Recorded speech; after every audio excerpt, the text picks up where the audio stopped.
Dude, that shit's so weird. So, and then what that guy just said? Yeah. What Trump just said? He's not supposed to say that. It's classified. Like, yeah. what? Why don't you fucking tell us? Well, I always wonder if they're going to try to do like a Space Force thing, where it's like WMD's the Middle East, we go to the Middle East. Now they're going like, yeah, I think there are aliens, and it's like now we get to do like Space Force shit. I think if they're aliens, you can't do shit to them. I know, but it's also like if you want to erect some weird defense thing in outer space so we can spy on China, it's like, yeah, I think there's probably are aliens by the way. It's like I would imagine there's something.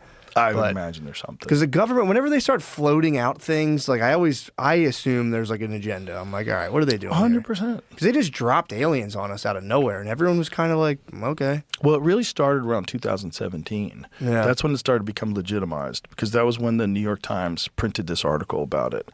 And they talked about these pilots and their experiences and these videos that they couldn't explain because these crafts had no heat signature and they were flying at ridiculous speeds over the ocean. Yeah. I remember them just coming out with it, and then like, and then they started doing the UAP thing and all that stuff, and they were like, yeah, there's like unidentified crafts, and blah blah blah. So I'm always kind of like, what are they up to? Yeah, it's weird. What the hell are these guys up to right now? It's hard to know what's real and what's not real, but when you start talking to pilots and people that have experienced certain things, you just go, wow, what is this guy saying? Yeah, and I don't deny it. I'm always kind of like, yeah, you probably did see that stuff, but it's like, I don't know, it's like... Why is it classified? It's got to be, I would imagine it's military stuff where they're like, we want to use it we want to reverse engineer and use it for our military if this gets into another military's hands, blah, blah, blah. But then they're all spying on each other, so I would imagine they would know too. Well, the people that I've talked to said that Russia and China both have retrieved crashes. Really? Yeah, it's not just America that has them. It's other countries that have them too. Damn. Supposedly, this is the big story. Supposedly, there's one that's so big that they can't move it, so they built a building around it. And that's supposed to be in Korea. What? Supposedly. That's why I heard it's in Korea. But yeah, this is the lore, that this thing is so big that they couldn't move it, that they had to put a building around it.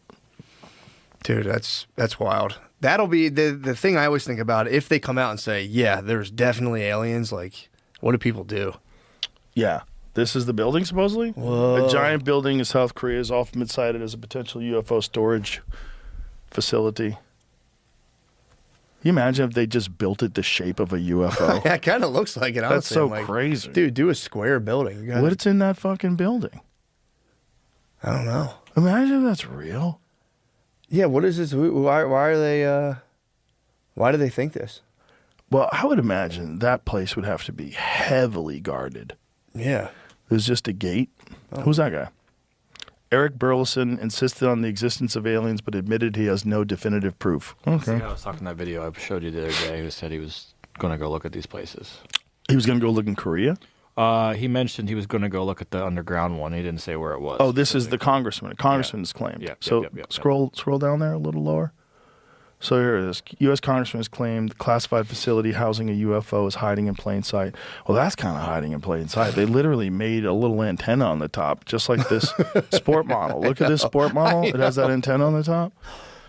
I don't know what to believe, man, but I know I want to believe. 70 feet diameter, it says. 270 feet in diameter. Holy shit. Yeah, that's insane. Yeah, especially now with all the deep fake stuff that's going to come out. Like the next election will be in like deep fake territory. Everyone will be like, you were on the Epstein list. You were on it. No, you were. Right. I'm just, You could have people saying all kinds of things that they've never said. Or being like, I didn't do that. Hanging out with people they never hung out. I mean, there was all these photos that were fake of Epstein with a bunch of different people. Oh, yeah. No, there was a completely fake videos people were sharing. Yeah. It's like, so I don't know. By that time, it's like, I've been trying to just pull back completely from like the news, and I'm like, Hey, what is the official story of the Colbert Show where they had to air that Tallarico interview on YouTube? Because I'm hearing two versions. I'm hearing one version is that CBS wouldn't let them air it because like Trump was involved and the government was involved somehow or another because they're worried about this Tallarico guy. He's this very charismatic guy in Texas that I really like. He's a very nice guy. I had him on the show. Brian Simpson told me about him. And then the other thing that I'm hearing is no, with FCC equal time rules, if he had Tallarico on, he would also have to have Tallarico's opponent, which is, I think, Jasmine Crockett. Is that true? I didn't even know or whoever his opponent is. So I think there's rules like that for the FCC that don't exist for podcasts. You know what I'm saying? Yeah, they have to balance it. Yeah, like if you have this person on that's running for office, you also have to have someone that is opposing them. Running. Okay. They have to have equal time. I didn't know they had Is that true? So he was on, he was on Colbert? Whose show was he on? Yeah, Stephen Colbert show. Okay. And so they were framing it like it was the government was censoring this guy because they're worried, and he was saying they're worried that they're going to flip Texas. That's what he's saying. I don't know if that's true though, because So it's the different. Honestly, this sounds like it's a Colbert saying one thing, CBS lawyers are saying a different thing. Oh, okay. What are CBS lawyers saying? They're saying that it's the FCC thing. Colbert says, quote, here, they know damn well every word of my script was approved by CBS lawyers who, for the record, approve every script that goes on the air. Yeah, but it's not about the script. It's about the humans, the people that are on. If the people are, yeah, here it is.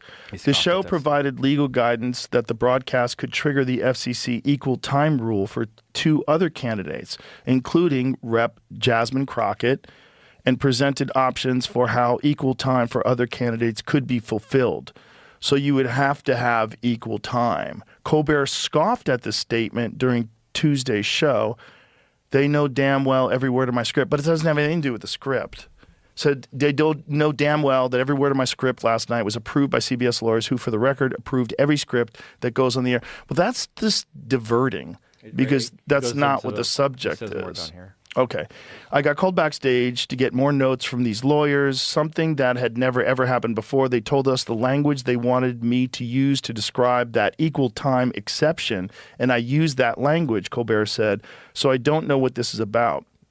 He went on to say he wasn't mad at the network and does not want an adversarial relationship. Well, he's on his way out anyway. Yeah, I didn't know he still was doing a show. Yeah, he's doing it, I think, until like April or May or something.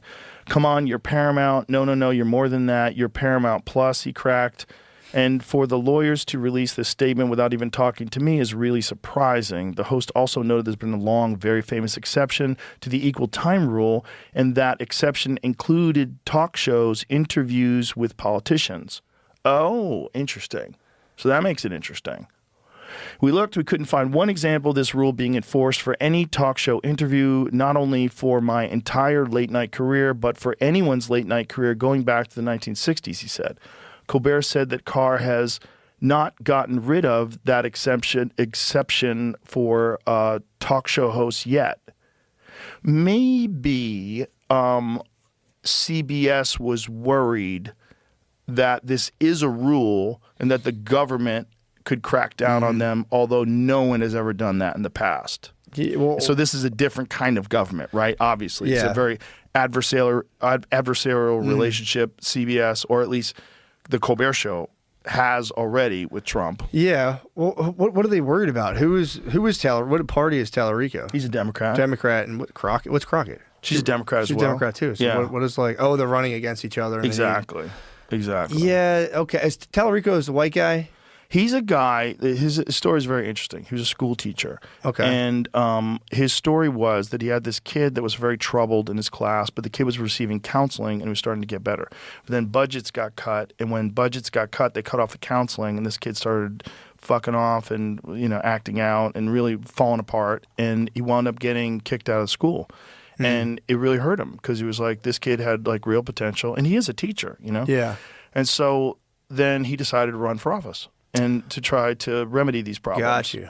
So didn't he just get like jammed up with something now, where like someone claimed they were in his office and that he said something kind of like disparaging about like a black guy? Tallarico? He's a very mild-mannered looking guy, right? Yeah. There was I don't know if I'm getting my politicians. See, man, when people are running against people, stories start a flying. But it was about another politician. All he said was like, I didn't know I was going up against this like, I don't know, I guess like whatever word he used, like electrifying black. I thought I was going up against a mediocre black guy. That was it. He apparently, some lady claimed that he called Colin Allred a mediocre black man. Faced allegations that he referred to his opponent, Colin Allred, as a mediocre black man during a private conversation with an influencer. An influencer? Yeah. A comment Rep. Tallarico has denied. The allegation caused significant backlash, with Allred calling for supporters to vote for another candidate, Jasmine Crockett.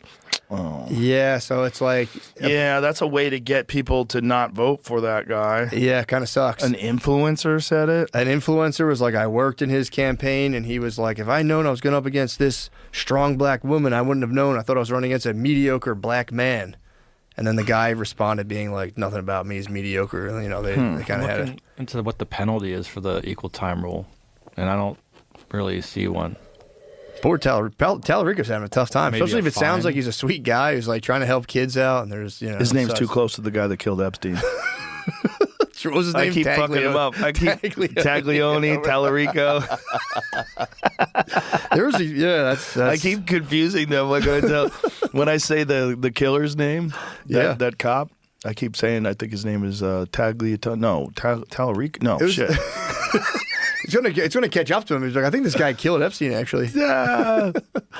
The thing is, like an influencer said, like, what does that mean? Yeah, I mean, look, yeah, it's pretty genius though. If you want to do dirty politics, you can just be like. But what if he said I thought I was going up against this mediocre guy, and now I'm going up against this powerful black lady? It's not a bad. But then he didn't. He was like, you know, I'd be like, that makes sense. But he is a black man, so if you're saying mediocre guy and it happens to be a black man, and then that person says he said mediocre black man, like. Yeah, it's not even that bad of a thing to say. All we'd have to do is just not say the black part, and he'd be like, "Oh, he's just talking about a politician. The guy's mediocre. I know. Happens to be black, but he's mediocre. But as soon as you describe him accurately, yeah, you're fried. Especially if you're a Dem, man. If you're Dem, you cannot be calling. No. Yeah. He's a religious guy too, which is interesting, but also opposes putting the 10 Commandments in schools. Okay. That's fair. I said I think it's going to push people away from Christianity. He had a very well thought out point about it. We had a really good conversation. Also, you don't need to be in school and be like, "Thou shalt not commit adultery." It's like, yeah, dude, they're not going to fuck your wife. Like, well, it's not that. It's you're pushing this religious religious rules on people, and it's one religion. It's like, what about people that are Buddhists? What about people that are Muslims? What about people that are Mormons? What about you can go down the list forever and ever and ever. Hindus, like, come on. Yeah, and it's also you can you can kind of summarize it up and like just be nice. You know, I worked in a high school for a while. I was a counselor. Oh, really? Yeah, I was like I went to school for social work for a while. So, like, what kind of counseling would you do? Just like therapy. It was a really cool. The way they did it was like it was a charter school, and I was there as an intern because I was getting my master's in social work. So they would have interns there as therapists for the school kids, basically, so that the kids could get free therapy at school if they were exhibiting kind of problems or whatever.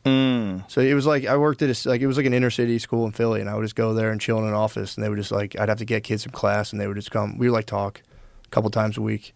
And then you could bring their family in if they're like they had problems at home. You could be like, all right, let's call the mom and dad. Well, this is what this guy was talking about. This is what Tallarico was talking about. What they cut funding for. Yeah, it's a shame because this school was like they kind of like ran it themselves. I guess they were getting funded by the state, but the way they got around it was just using interns. So it wasn't like you're not getting like the most experienced people in the world, but you're getting some help. You're getting something, man. Yeah. You know? So. Well, this kid that he was talking about, like, he had this very detailed story about this kid who was like a good kid, just came from a fucked up house, and and these people around him were the only positive influences that he had ever had, and he was starting to get better. Yeah. And then they took it away, and he starts falling apart. Yeah, and it's also like you forget, like, because there's like they're kids when you like, especially like in a city. And kids are telling you like their lives, it's fucking heartbreaking. Like the shit, like their day-to-day setup, you'd be like, fucking Christ, man. Yeah. And then they're just looking at you like, what do I do? And I'm like, you gotta hang in there. There's there's literally nothing I can tell you to do. You just gotta hang in there. And like, right. It was sad, but it was one of like my favorite. If I didn't do stand-up, I would probably do that for a job. Yeah. I loved it. It was fun. It sounds very rewarding, right? Yeah. You're actually helping people. Yeah, and it's just like intense. You're just sitting there in a room with somebody, and it's like everything they're saying, there's no like guidance. You have to just be like, all right, well, like maybe this, maybe that. And it's like I don't know, I always liked it a lot. It was pretty cool. But then you go back to the school, and it's so funny. I went to social work school just because I was doing stand-up. I was kind of kicking around. I was like, I was doing the podcast, but it was like slow going. And I remember watching Jordan Peterson be like, the schools are crazy right now. And part of me, like, I wanted to be a therapist, but I remember being like, kind of curious, like, I wonder how bad they are. And I went to school. I went to my master's program in social work, which was like ground zero for all like the stuff he was talking about. And he was, dude, it was literally like worse than he made it out to be. What was it like? It was insane, dude. It was literally like, I went to school again to be a therapist, but like social work, you can be a therapist faster than if you go to school for psychology, because you just like don't need any of the science really. You just study kind of like the theory and, you know, whatever. So you can be a therapist quicker. It's like a shortcut kind of. But it would be like, it was just literally, you'd be in a room with like 13 other people, and they would like, you know, you talk about whatever it'd be. Like, let's talk about like clinical approaches here and there. And it would just right away turn into like race, gender, who's the most oppressed, do this. And it was just like, people would tell stories like, one time this guy said this to me, and everyone would be like, I can't believe that fucking guy said that. It was literally like a nothing. You paid $60,000. It was like I would be terrified if I was getting therapy. And again, it's like not everybody, but there's a lot of very people would cry in class. So you'd be like talking, and like people would just start bursting out in tears, like, I don't feel safe. It was insane. And I'm like, dude, you're going to be talking to people who are like homeless. How are you going to help them? Oh my God. And it was all female. It was mostly female dominated. It was like me and 3 or 4 other guys. And then like people would come in because you'd bring your case files in and be like, here's something I'm dealing with. Let me get some, you know, what do you think about this? I remember this guy was dealing with this like Vietnam vet who like, you know, had like lived in Philly his whole life. And he was like, I was just shocked the way he talked about women. And it's like, bro, you're dirty macking your client, dude, for these chicks. I'm like, come on, man. It was just kind of weird. It was like, dude, you know, he's a fucking 70-year-old dude. He's lived in Philly his whole life. He probably stabbed Charlie in a tunnel somewhere. Yeah, and he was just very crude about women. It's like, come on, man. Of course this guy is. Yeah. Don't throw him under the fucking bus. You're supposed to be helping. That was my whole point. It was like, if you're doing therapy with people, it's like, you know, life is just so hard and so complex. And if you're going to be like, this doesn't sit with my party politics, I was like, you guys got to drop the political shit, man, and just like meet these people where they're at. Well, there's so many guys out there that just want brownie points. That's what dude, yeah. It's exactly what it was. I was like, dude, I know what you're doing right now. You're dirty macking this guy. So you can be like, personally, I was offended. I'm like, dude. What do you think about all this stuff about, I mean, the New York Times had articles about it. There's Air Force test pilots have come out talking about encountering flying saucers. Mm-hmm. Or unidentified flying objects, particularly Commander Fravor, who had that David tic-tac thing. Yeah. What do you think about all that? Yeah, we do. I'm a shameless marketer. We do an episode on that, on ATIP, on the Advanced Aviation Threat Identification Program. And look, again, I always say the same thing. I'm not a conspiracy guy. I tend to be very cynical about everything, but. After talking to some of these folks, including Fravor and a handful of others who were both pilots and also were involved in the ATIP program for the U.S. government, for the military, there's things out there that we haven't been able to identify, right? And I'm not jumping on the alien train, right? Necessarily, but what I'm saying is that there are things that extremely experienced pilots, military pilots with significant amounts of experience couldn't figure out, couldn't identify, right? And so I'm certainly not going to be smart enough to say, okay, this is what it was. Was it a foreign government's experimental aircraft? Was it something? I don't know. But what I do know is that the U.S. government took it seriously enough that they developed their own internal program within the Pentagon to try to sort out the wheat from the chaff, right? And say, okay, what do we actually have to worry about? In part because it's a national security issue, right? If there is a aircraft, or if there's something up there that a military pilot sees, for instance, that they can't identify, all right, well, we have an obligation to figure out what that is, because if it's a hostile foreign government's efforts to develop, craft that we don't know about, or propulsion systems we don't know about, then yes, we should be working on that issue. The problem has always been that once you talk about that, then people immediately go, "Oh, aliens, huh? Area 51," and it kind of gets dismissed. Yeah. But there was a much more serious effort than I knew about before I started working on this thing, and.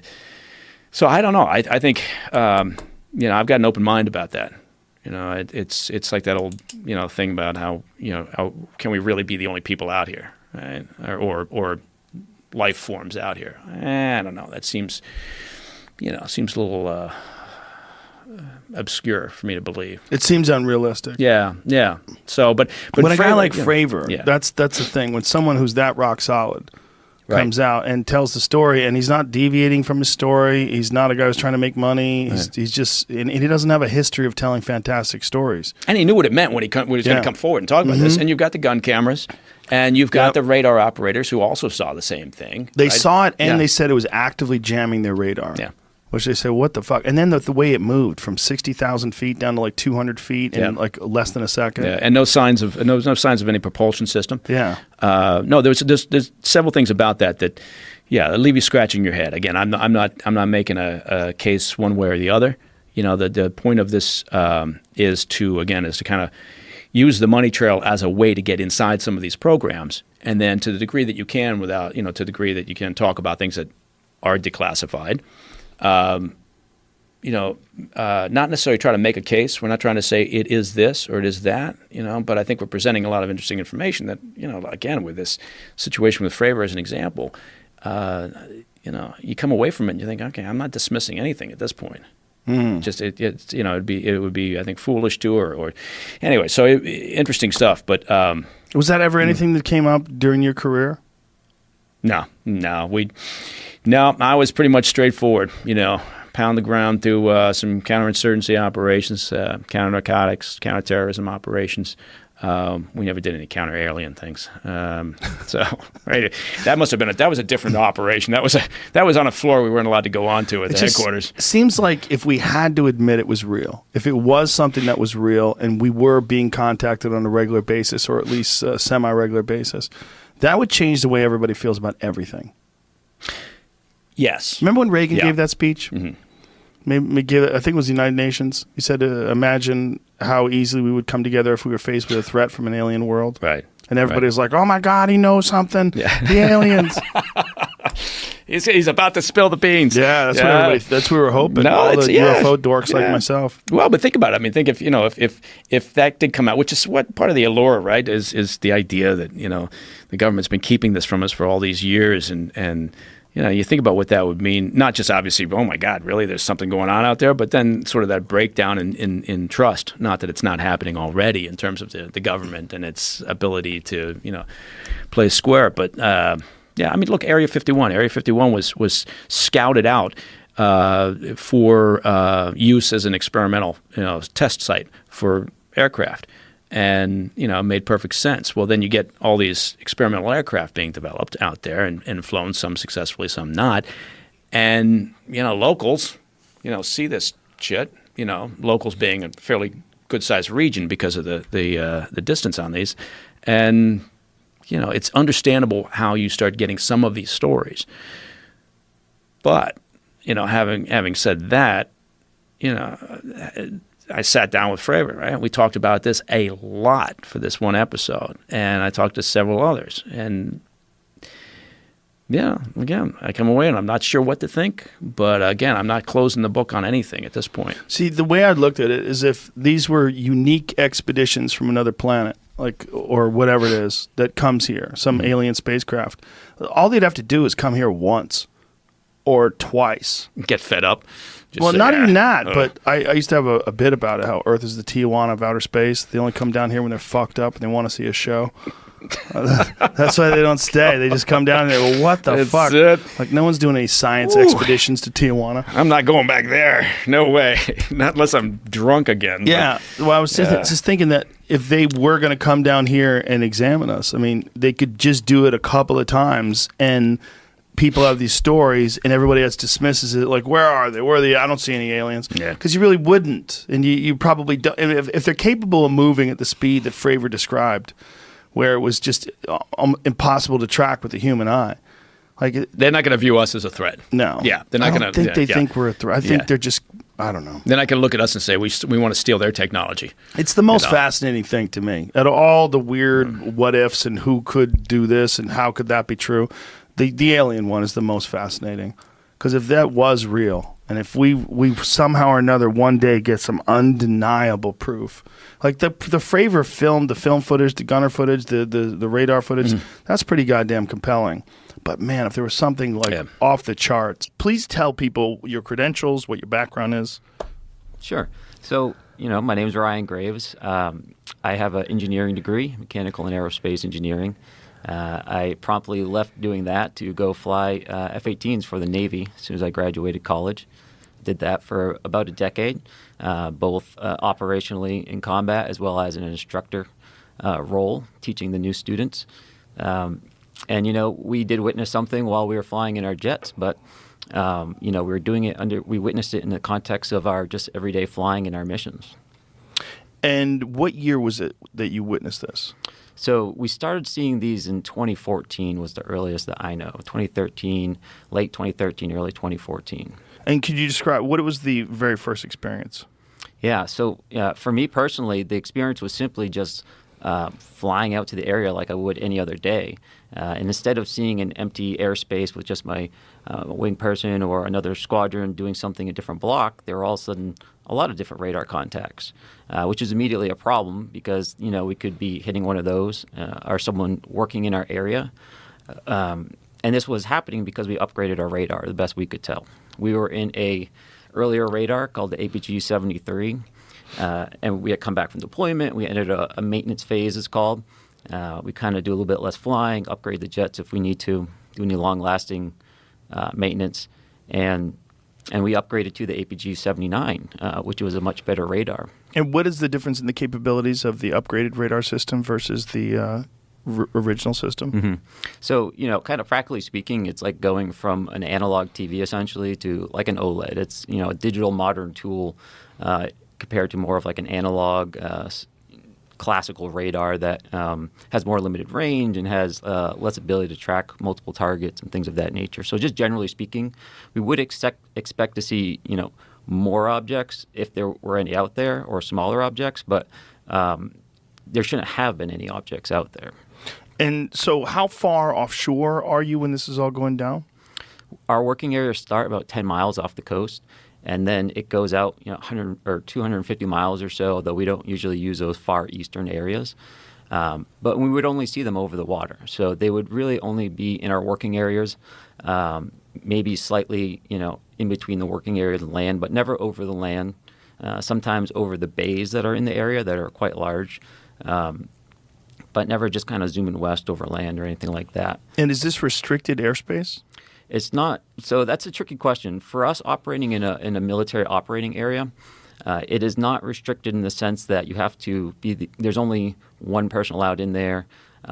You could have these little Cessnas kind of bumbling in there, but they would get called out pretty quick, both from the kind of air traffic control agency that's working out there, as well as the F-18s and the other aircraft that may be working out there. But in a broader sense, when we look at it in relation to our air defense identification zone, which is essentially a band of airspace that surrounds our entire country, if your flight path originates out over the water outside of that ADIZ and you proceed into that ADIZ, into our controlled airspace, then you do have to essentially have permission to enter that airspace. It's not a restricted airspace like a traditional bombing range, but it is protected airspace. It's our coastal air. So you have this upgraded radar system, and what are you detecting? So on the radar, really what we can learn from that is essentially the kinematics of the object. So where is it essentially, and what direction is it going, how fast is it going, things of that nature. We can't necessarily make out the shape or things of that nature. So it's a representation. It's like a block on our screen to show that information. And so when we see that on our radar, we can tell, where it's located, perhaps what's located around it, if there's other objects we're detecting, how fast it's going, what direction it's pointed in, what direction it's traveling in. So we call that velocity vector. So if we see this essentially little circle, it'll have a tail coming off of it. And that tail kind of represents the nose of the vehicle, at least as its flight path is going. And so with that, we would typically see an aircraft just kind of trudging along with a straight line, taking occasional turns. But these objects had a little bit more of a, I don't want to say random, but more less controlled flight path. That velocity vector would kind of jump around a bit more. They would not proceed in like a perfectly straight line as you would imagine like a flight navigation computer would take you, right? It takes you from A to B in the straightest line possible. These objects seem to kind of be moving in a direction that was not a straight line, but generally proceeding in that direction. And so they would kind of be meandering slightly, but moving in that general direction, both three-dimensionally and horizontally. So winding around, going up, going down. Mm-hmm. So they're not on a flat plane, and they're not going in a straight line. So I don't want to draw too many firm statements like that because we would see them being flat too. We'd see them perfectly stationary up there, regardless of the wind. Really? Yep. Wow. So what kind of wind are you talking about? Oh, gosh. I mean, at altitude, you can have anywhere up to 100, 120 knots of airspeed. What is that in miles per hour? It's about 100, 130, 140 miles an hour. So they're completely stationary with 140 mile an hour wind. Correct. How would something do that? It's confusing to me as well.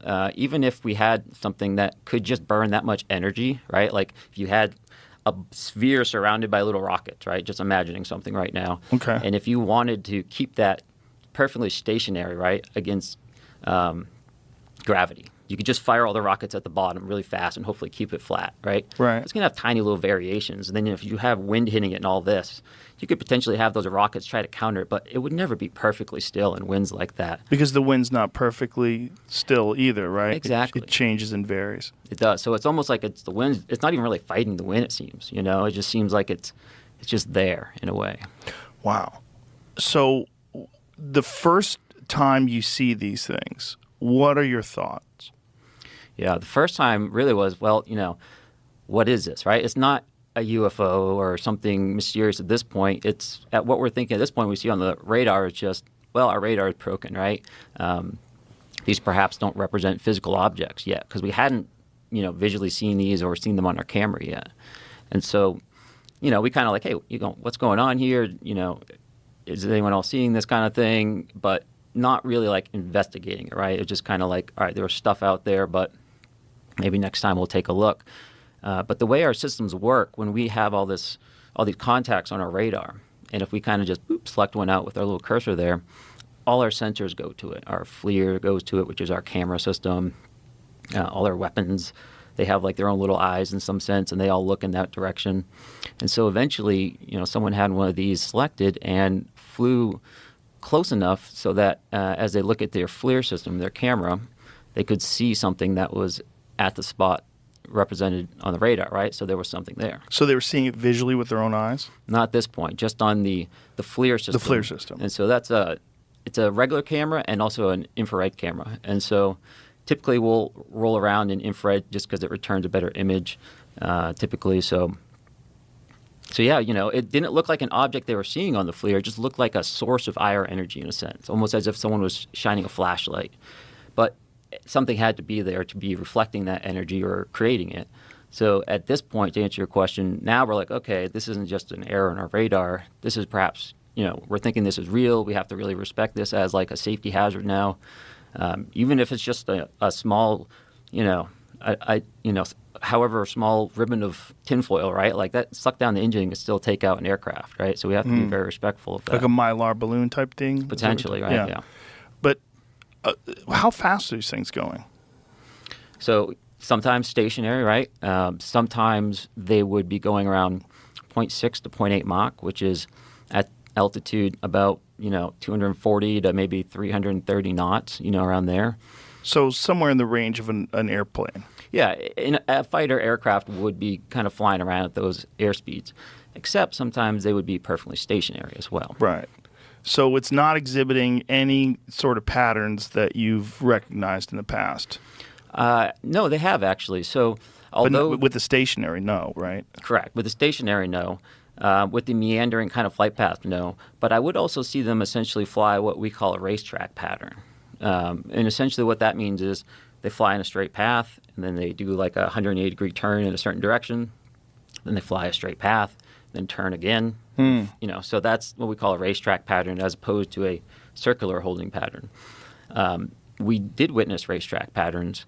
In fact, I think there's been some cases off the West Coast just the past couple of weeks where people have also been observing objects flying in racetrack patterns high at altitude with lights. So I do recognize that behavior, but I don't necessarily think that means we have to attribute it to normal behavior necessarily.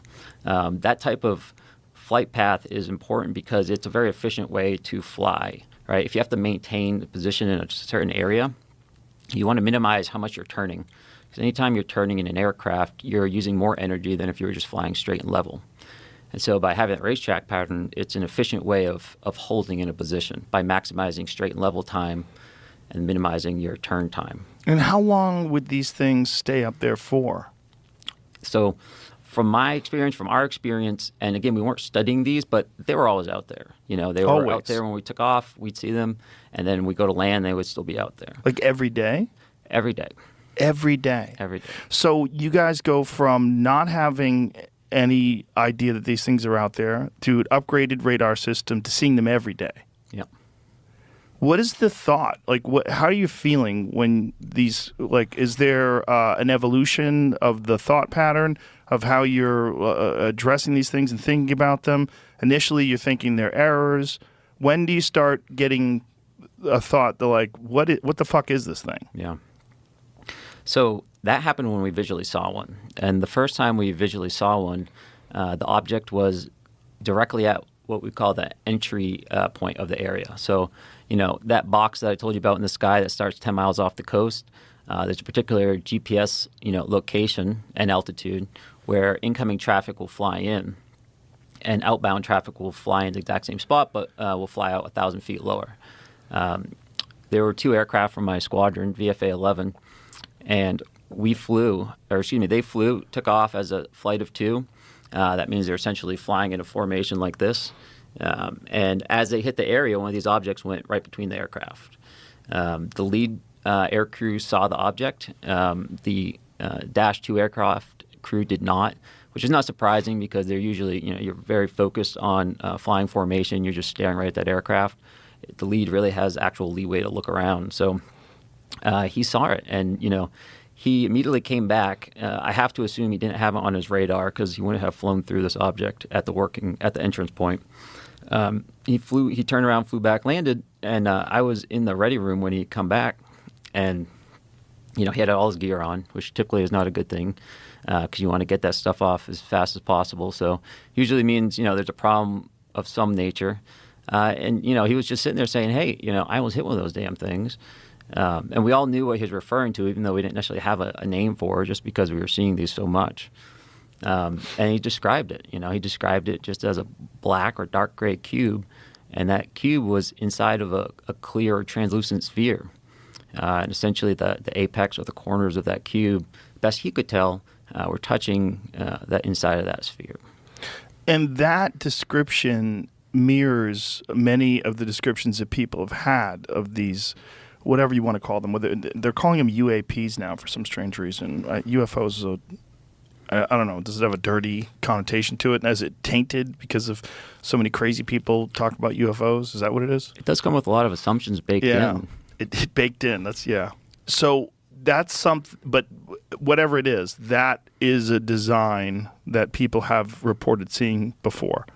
That this translucent sphere and this cube, can you see through the cube? Not to my understanding, no. So it's some sort of solid black cube that's inside this translucent sphere. Mm-hmm. And it's just floating around and flying around the sky. So, you know, that's a good point. Is it floating around? Is it flying around? It's doing both, which is strange, right? Because you could think of that description and go, okay, that's kind of some kind of weird balloon maybe with stuff in it. And that's certainly, you know, one way. If you just view that angle of it, then it seems explainable. But when that, you know, the balloon-like object starts cruising around at, you know, 0.8 Mach, you know, that nullifies that particular idea. And you'll see that a lot where it's not just like that one picture, that one behavior. It's really, you kind of have to zoom out a bit and look at everything in relation to each other and say, okay, why is this weird? You know, okay, it was hanging out in a racetrack pattern. That's not exotic. But when you learn it was doing it for, you know, perhaps 13 hours. 13 hours? You know, perhaps they were out there all the time, you know. So, you know, I land and I go back. And we weren't on a intel mission to analyze these, right? We're going to do our training. It's very expensive, $30K an hour to fly these things, right? So really the only time we can put energy into looking at these things is when we're kind of transiting back and forth or waiting for a fight to start. And so, you know, it's never like a dedicated analysis. One of the things that I want to talk to you about is the JFK files. And one of the things that you said was that if they showed you what they showed me, this was your quote, you wouldn't want people to know it either. So I opened them up partially. I was met with, from good people. I mean, you know, look, I mean, good people. people that were well-meaning. Mike Pompeo was one of them. He's a good person. They called me. They said, "Sir, would rather have you not." And I did open them, but I was asked by some people not to open them. There's a Martin Luther King file too, by the way, that they'd like to see. I don't know if you know, but there is that. But JFK in particular. So they called me. A lot of good people called me. People that that you would find reasonable people. And they asked me not to do it. So I said, well, we'll close it for another time. But if I win, I'm going to open them up. I'm just going to open enough time. Why didn't you open it up the first time? Because though? a lot of times, what was the hesitation, though? Addresses, people that are still living. There are people that are affected. And there could be some national security reason that that I don't have to necessarily know about. But some very good, talented people asked me not to do it.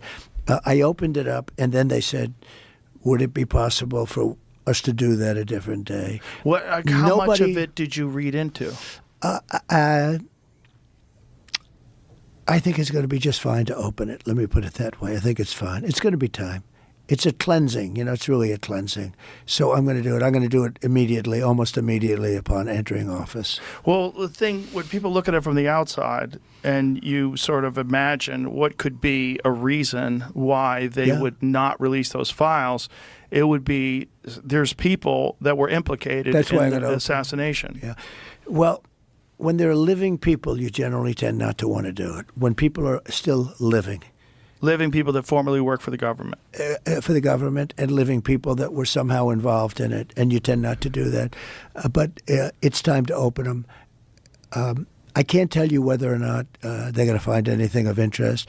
And I did partially open. I think I've opened 50%, but I was asked not to do it, and I thought that was a reasonable ask. But now I'm going to do it. I'm going to do it very soon. There's a lot of interest in it. One of the things that there's a lot of interest in the people coming from space, Yes. And I know you're interested in that. Oh, I'm very interested in that. How much did they tell you about that? A lot. Really? Yeah. What did they tell you? How much can you tell? So how's that work? Is it like super top secret? I can tell, Tell me. Well, based on Hunter Biden, I can say whatever the hell I want, right? But no. But I interviewed a few people. It's never been my thing, I have to be honest. I have never been a believer. I have people that Area 51 or whatever it is. Mm-hmm. I think it's the #1 tourist attraction in the whole country or something. Area 51 in Las Vegas. Do you know that, right? Sure. I know what it is. So anyway, but it's a big tourist thing. So I interviewed jet pilots that say they saw something. If you saw them, you'd love to have them as your I've had son. a couple in here. Commander David Fravor. Yeah. I had him in, who had that sighting in 2004. Very compelling with video evidence, radar evidence. Ryan Graves. I don't believe his name, but I interviewed jet pilots that were solid people. Perfect. I mean, great pilots, great everything. And they said, we saw things, sir, that were very strange. Like a round ball, but it wasn't a comet or a meteor. It was something. And it was going 4 times faster than an F-22, which is a very fast plane, And it was round, which is, in theory, a great shape. So when you were talking to these people, was this something that you were compelled to have conversations about? Was this your personal interest? No, a little bit. It's not a great interest for me, but it's a little interest. I get that question as much as almost any question. Do you think that we have aliens coming, flying around or whatever? What do you think?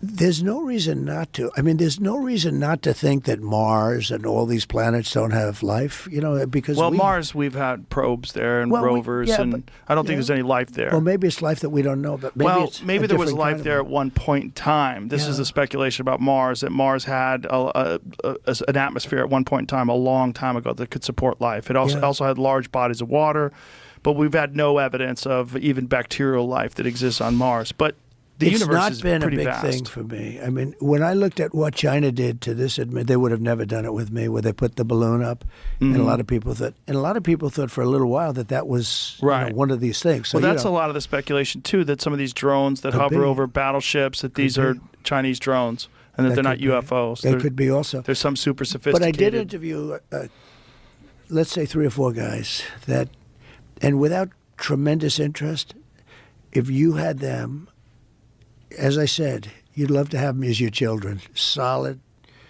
beautiful people. They said, "Sir, there's something there." You know, There's something there. They've said it, yeah. Yeah, I've talked to quite a few of They're them. not conspiracy guys. Well, I mean, just the Commander David Fravor thing in 2004 off the coast of San Diego, they clocked that thing going Yeah. from 50,000 feet above sea level to 50 in a second. Yeah. They don't know what it is. That's tough to beat. Yeah, they saw something in the water. It was hovering over that something that was making a disturbance in the water. They got video evidence of this thing. The 2 different fighter jets with pilots in them saw it. There's, visual evidence, photographic evidence, video evidence, radar evidence. Whatever the hell it is, it moves in a way that would turn a human being into jello if they're inside of it. The G-force, no one would survive. Oh, so like, what is that? And we don't. It doesn't have a heat signature. They don't know what their propulsion system was. But when you fly in some of these jets, these pilots have to be in great shape. oh yeah, I flew with When the you're Blue talking Angels about- once. Yeah, Yeah, as I an got to example. fly. I guess and it's those an are older, FA-18. and those are older machines. And they're crazy. When you fly in some of these things, Oh, my it's God. amazing. Yeah, but Yeah, you I gotta can be- imagine. You got to be special. So you're obsessed with UFOs, right? Is that safe to say? It's safe to say, but it's not so much just the UFO itself. I mean, I don't call them that anymore. We call these advanced aerial threats. They're different, but Threats? you honed in on a word we weren't supposed to really get into here in the first part of the show. Did you have a plan? I have a very long plan, detailed plan. We're going to start with my body. We're just going to talk about my body for a lot. And Okay, what do you want to talk about when it comes to your body? well, my body is interesting. It's unique. Okay. And it changes shape. What I've noticed is it's just changing, Yeah, it's getting larger. larger, maybe? getting wider. Depending upon what you put in it. But you're all. Can I cuss? Yeah, for sure. We're on the internet. You're so fucking fit. You shook my hand. I think you're gonna break my hand. I'm sorry. Yeah, just don't be strong. I didn't mean to. Don't be so I was handsome. just and shaking your strong. hand. Just thought it was a handshake. I know. Well, it's one of those power moves. You ever see when Trump shakes people's hands and he pulls them in and he's Oh like, yeah, he does do weird shit. he does right? weird shit like that. Yeah. Yeah. Yeah, I didn't mean to do that. I just meant to shake your hand like a man. Well, I took it as like, know your place, motherfucker. Oh, this that's is my weird. show. I didn't think that. No, I'm just joking. Interesting. So, when did you get obsessed with this aerial threat thing? And why do you call them threats? We'll get into that, I guess. Okay. But I got into it when I was in junior high. For some weird reason, I had like some time off and I went to the school library in like 7th grade, and I was like, damn, I'm gonna read some boring shit. What am I gonna read? And I saw this one book, and it had a picture of the Loch Ness monster and like a UFO. I'm all, that looks cool. And I read that, and I was like, holy cow, these are like real. It wasn't all science fiction. I mean, the way the book was laid out, I was like, these are like real events. I'm all, there's no way, really. And then when the band started doing its thing in the back of the van, there were no like smartphones, so we were buying books, and I would just lay there. We'd have like 20-hour drives, and so I started buying books on the UFO phenomenon. And I was, once you do that, it's a black hole. You're done.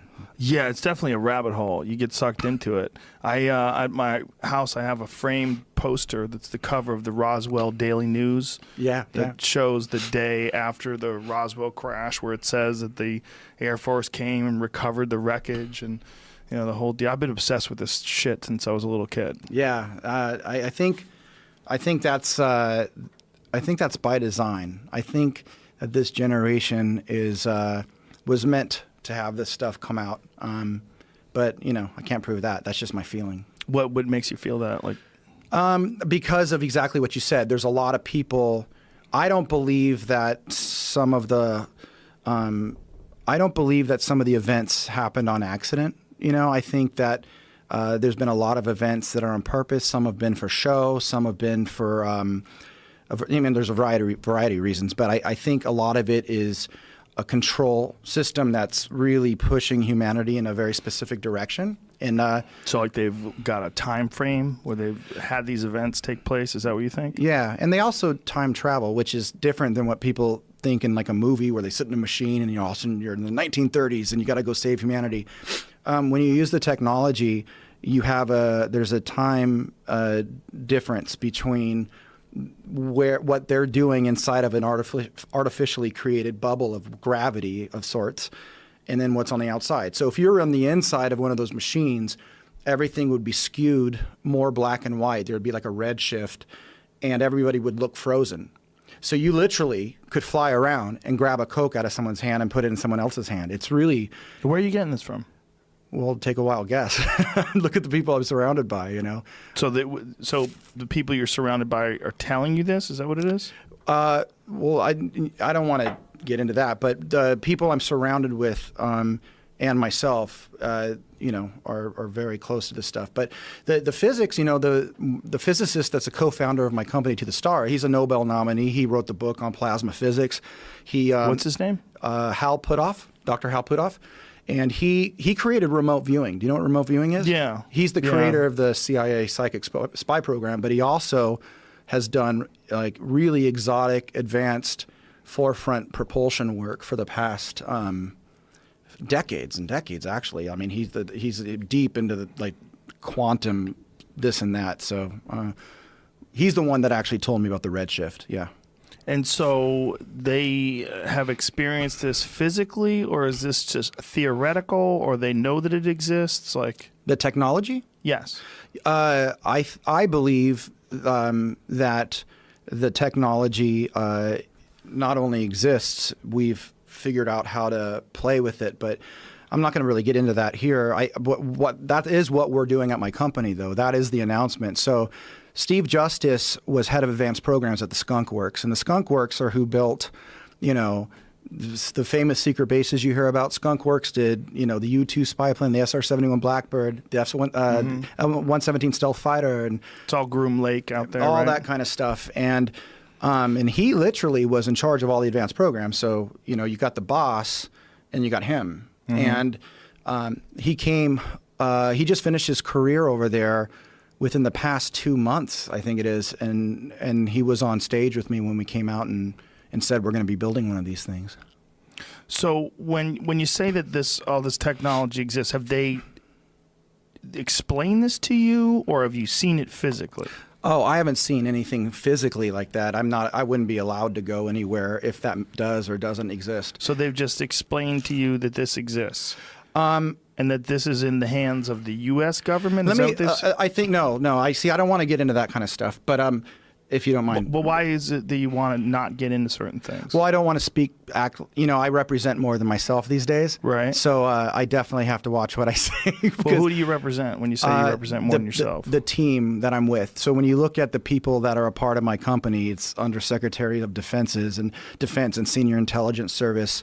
Is there a list of these people like that we could see? Oh, yeah. I thought you guys would have had that. Yeah, but I mean, is there like a list where folks could see it online? Yeah, they can go to tothestarsacademy.com and scroll down, and you'll be able to see who they all are. So how did you get linked up with all these people? that story might be a better way to start, because a lot of people don't know this part of the story, and I think you're going to find it pretty fucking odd as well. But okay, so we'll back up a couple years. So I was obviously, you know, I started the band Blink, and Blink went places, and then but we always had a weird band relationship, like most bands, and we also thought that we would never be big, so we started companies on the side, and I had a company that incubated a lot of small startups like software and apparel and hardcore skate surf companies and stuff like that.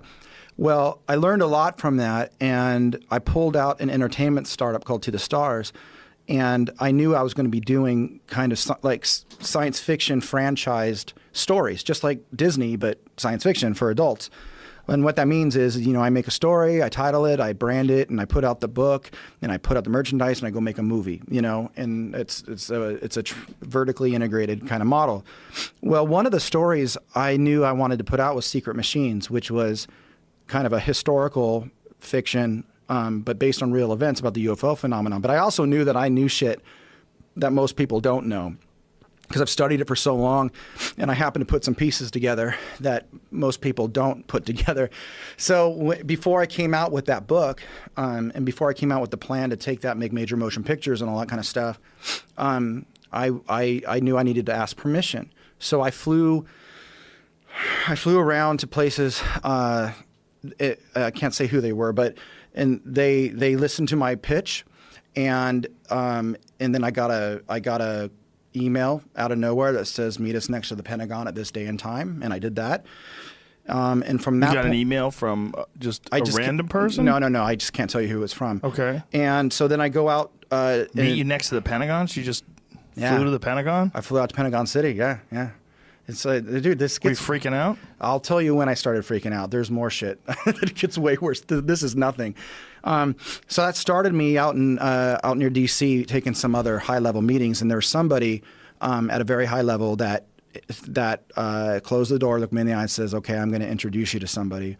And that person comes to San Diego, puts me on the phone with a general, and the general is listening to my little stump speech about what I want to do with this franchise, because I definitely didn't want to, I wasn't looking to like force disclosure, and I wasn't looking to be rogue and break secrets. I was like, look, I know what's going on here, and you guys are doing a kick-ass job, and I would have done the exact same thing should I have been the guy at the top that had to make some really hardcore decisions 70 years ago. So I want to support you. I think people are cynical because there's a vacuum. You guys can't say what you're doing. So all these people are just coming up with a bunch of bullshit to say, oh, they don't want us to know, or we can't handle it, or it's all about oil and money and all this weird shit. But you would put these pieces together independently. I did. And so based on books that you read? Yeah, people think that like places like the CIA and the DIA, all these intelligence organizations have, a monopoly on information. They don't. They get their information from the real world too. They do have access to archives of information. They do have access to some amazing satellite data and stuff like that. But if you're smart and you take your time, you know where to look, and you find patterns, you can pretty much put together all the same shit they can, kind of, and that's what I did. And so when I pitched what I wanted to do, he said, come up and meet me tomorrow. And so I flew up to NASA, actually, NASA Ames, and had a 2-hour meeting there. And after 2 hours, that person says, he looks me in the eyes, I'm going to introduce you to someone else. And he did. And so I got on the phone with this person, and this person, go, I'm a skeptic. And then at the end of the conversation, he goes, fly out and see me. And so I did. And that's when things really started happening. So I fly out to this airport, and I sit at a table in a restaurant at the airport. No one's in there. And this gentleman sits down, and the waiter comes up. He waves off the waiter, and he looks me in the eye and says, it was the Cold War, and we found a life form.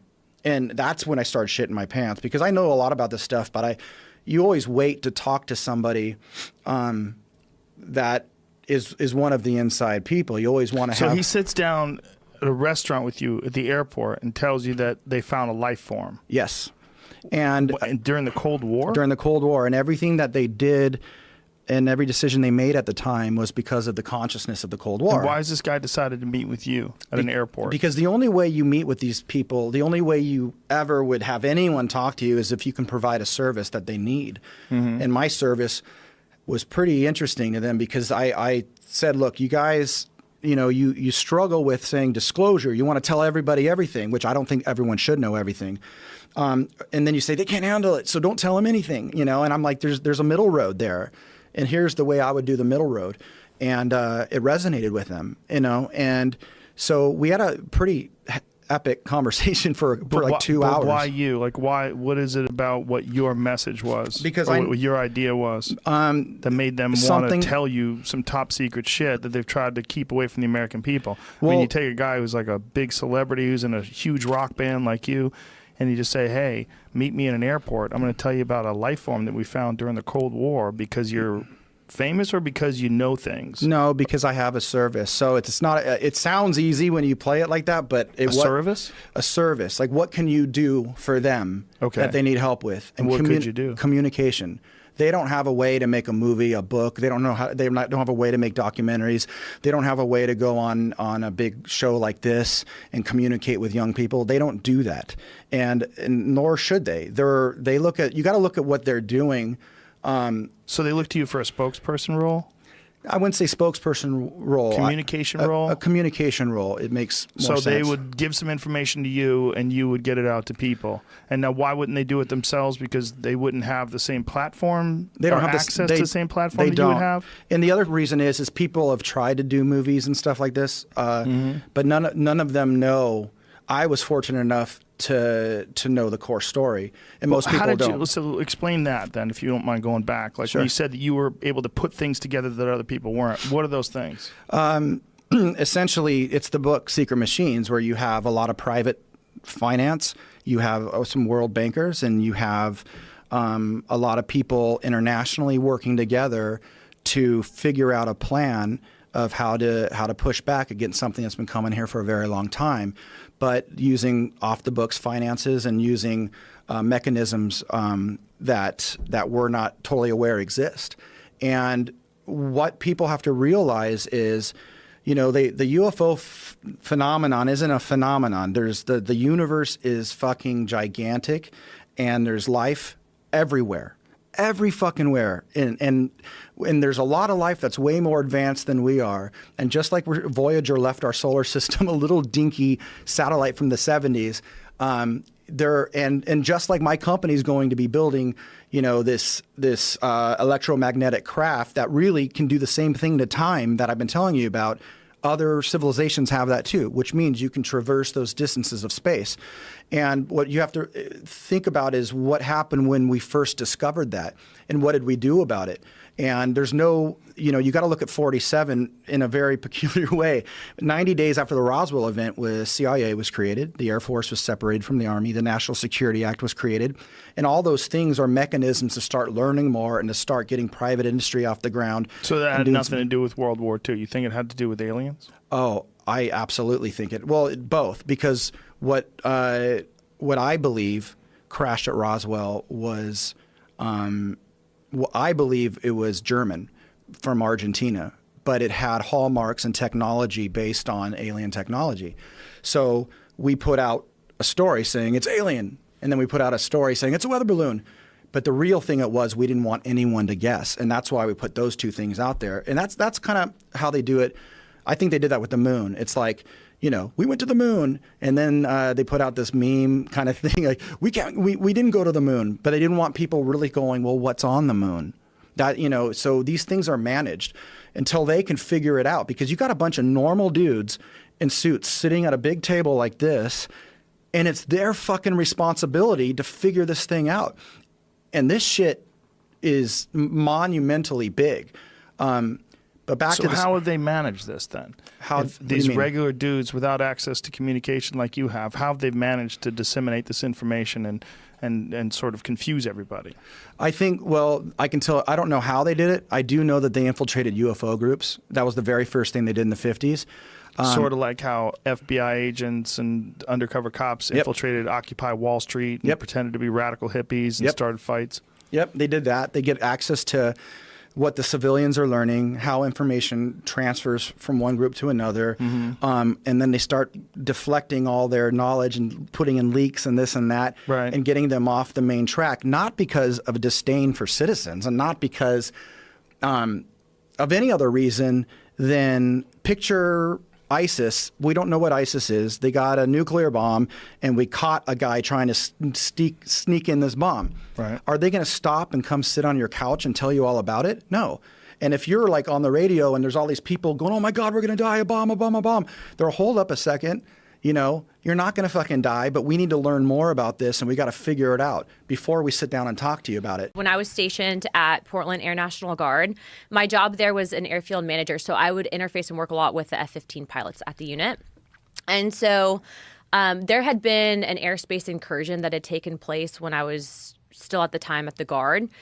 And I remember kind of talking to some of the pilots about it, and I was like, what was that? And they're like, we can't really talk about it. No one really wanted to address it. And so from what I had gathered, that had been likely a UAP. And so that kind of was my perspective. Granted, I also grew up in the generation of the X-Files and, I don't know if you remember 94 Independence Day. So, like, for me specifically, I didn't look at it with, like, a crazy lens and perspective. I'm like, you never know if we're the only ones out there, essentially. But why did you assume that if it's a top secret incursion that he couldn't talk about, that it wasn't just a military craft from another country? Because of the way that he was discussing it. What did he say? So he had been, he didn't want to, from what I gather, get taken off flight status. And he's like, I really can't discuss it.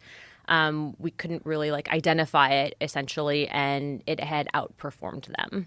So when you say that it operates outside our understanding of physics, what specifically are you saying? Like what happened? To I guess break it down in simple terms is that I think that some of the tech that exists, that whatever these things have, these energy things have. Energy things? What do you mean? Well, they call them interdimensional beings. I think that they can actually operate through the time spaces that we currently have.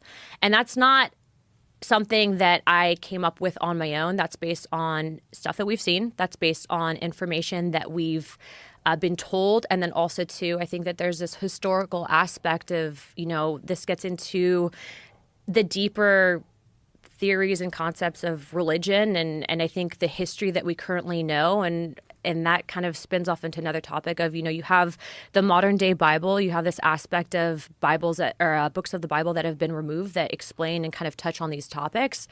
And I think that we're in a time and age where you have such a vast amount of information that we have access to via social media, via your cell phone, via the internet.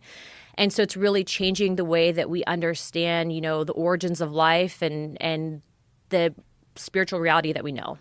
When you currently. say interdimensional beings, that they know that these are interdimensional beings, how do they know that?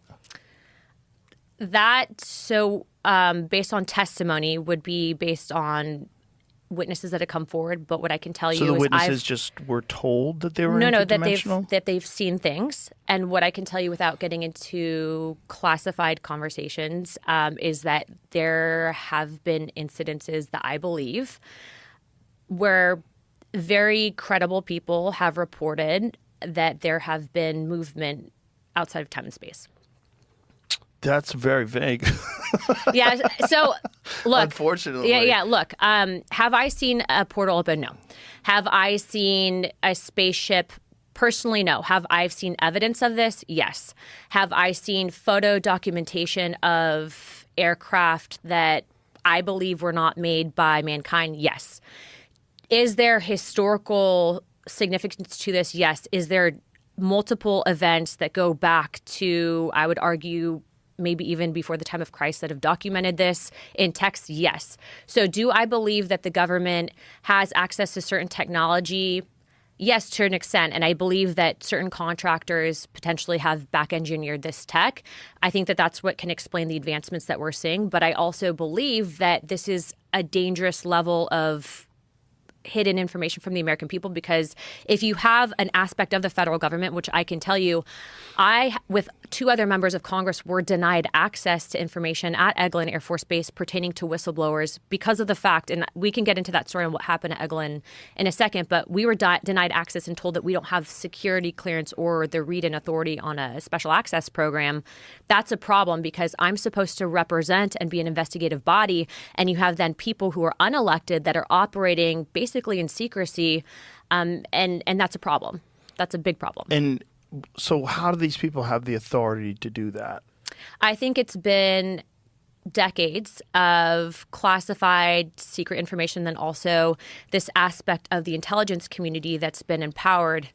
And it's kind of serendipitous with timing, because when you talk about the intelligence communities and what they've done essentially to the trust in this country with the American people, I think this goes all the way back even into JFK, with how they basically have operated outside of the purview of Congress and basically to an extent have gone rogue up until recently. You're seeing a big push and pull to try to rein in these intelligence agencies currently. Yeah. So what I want to bring it back to evidence. You said that you've seen evidence. Like, what kind of evidence have you seen? I have seen photos. I have seen. What have you seen photos of? So I was in a skiff, and I can't discuss all that was in a skiff, but what I can tell you is based on the photos that I've seen, I'm very confident that there's things out there that have not been created by mankind. It seems crazy that people have access to information that shows that there's something outside of us that is more intelligent, at least more capable than we are, and they hide it from everybody else. What I can tell you is that when you have thousands upon thousands of people around the planet throughout time that have reported something, Right. to say that those people are crazy, to say that, the whole concept of even just asking the question that you might not necessarily be psychologically sound, that in itself, that's a disinformation campaign to get people to shut up about it. And that's a problem. We know that the U.S. government has not exactly been clean, and a lot of what they've done with the American people, specifically to the topic of UFOs. Which makes you think that it's probably because there's something there. If you think about the motivation they had with Project Blue Book, when J. Allen Hynek was running Project Blue Book, this specific intention was to discredit all stories. And he ended up ultimately, though, after all of his investigations, becoming someone that was like, I think there's something here. But that's true. By the way, a lot of people might not necessarily go onto Google and look up that information, but you can actually look up the declassified reports from Project Blue Book.